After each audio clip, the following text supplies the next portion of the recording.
Okay. Confessions of a Book Reviewer by George Orwell.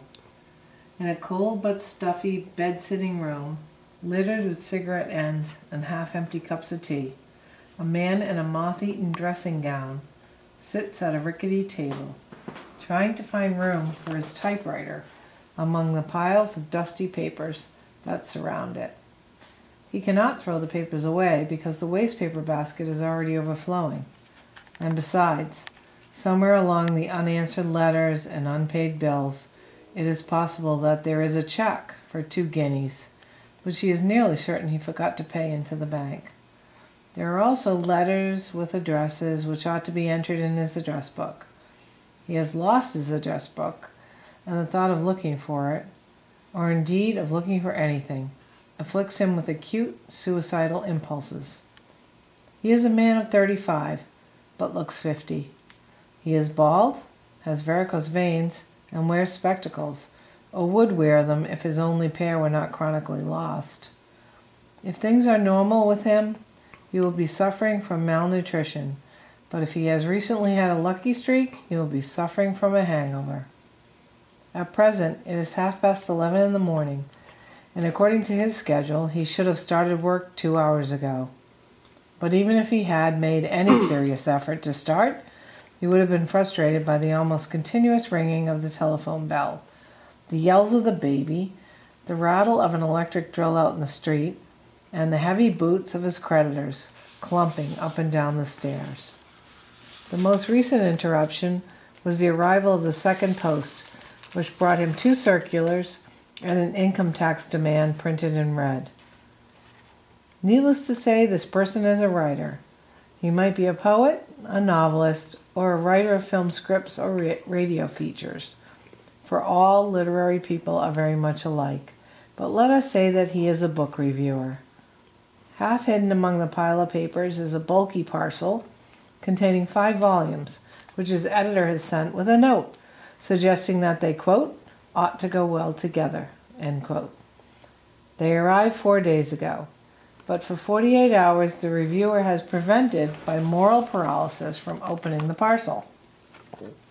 Yesterday, in a resolute moment, he ripped the string off it and found the 5 volumes to be Palestine at the Crossroads, Scientific Dairy Farming, A Short History of European Democracy, this one is 680 pages and weighs 4 pounds, Tribal Customs in Portuguese East Africa, and a novel, It's Nicer Lying Down, probably included by mistake. His review, 800 words say, has got to be quote unquote in by midday tomorrow. 3 of these books deal with subjects of which he is so ignorant that he will have to read at least 50 pages if he is to avoid making some howler, which will betray him not merely to the author, who of course knows all about the habits of book reviewers, but even to the general reader.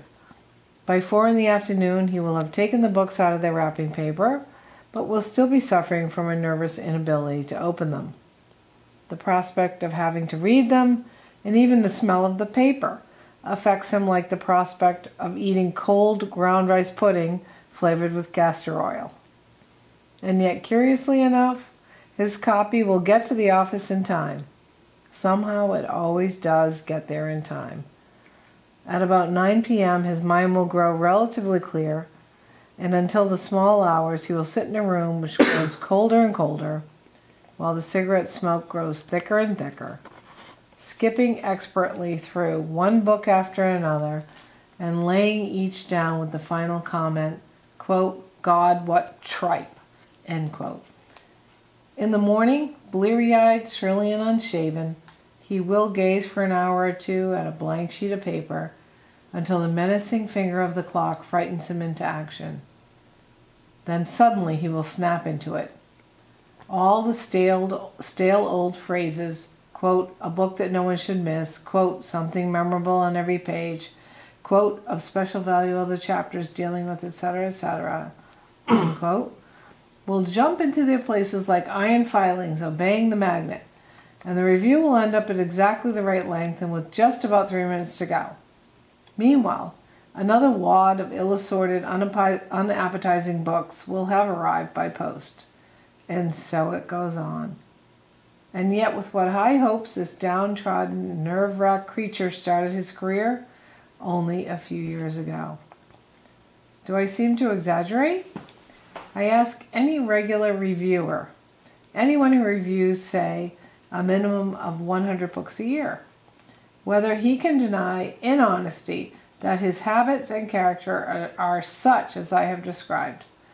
Every writer, in any case, is rather that kind of person. But the prolonged, indiscriminate reviewing of books is a quite exceptionally thankless, irritating, and exhausting job. It not only involves praising trash, though it does involve that, as I will show in a moment, but constantly inventing reactions towards books about which one has no spontaneous feelings whatever. The reviewer, jaded though he may be, is professionally interested in books. And out of the thousands that appear annually, there are probably 50 or 100 that he would enjoy writing about. If he is a top-notcher in his profession, he may get hold of 10 or 20 of them. More probably, he gets hold of 2 or 3. The rest of his work, however conscientious he may be in praising or damning, is in essence humbug. He is pouring his immortal spirit down the drain, half a pint at a time.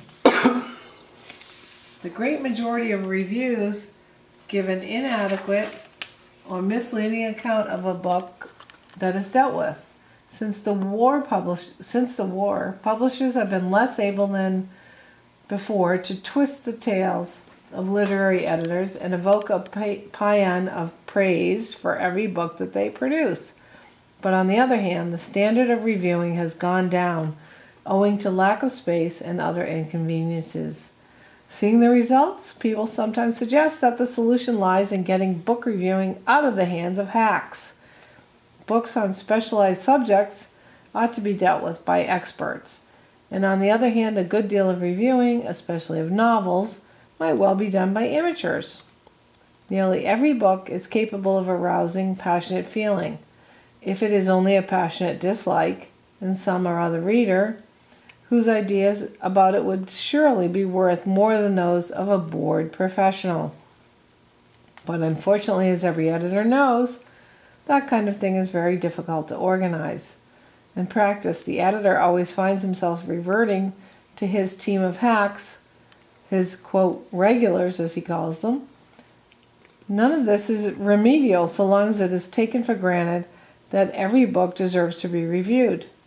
It is almost impossible to mention books in bulk without grossly overpraising the great majority of them. Until one has some kind of professional relationship with books, one does not discover how bad the majority of them are. In much more than 9 cases out of 10, the only objectively truthful criticism would be, quote, "This book is worthless," end quote.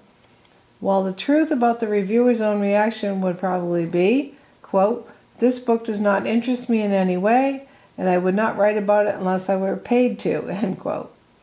But the public will not pay to read that kind of thing. Why should they? They want some kind of guide to the books they are asked to read, and they want some kind of evaluation.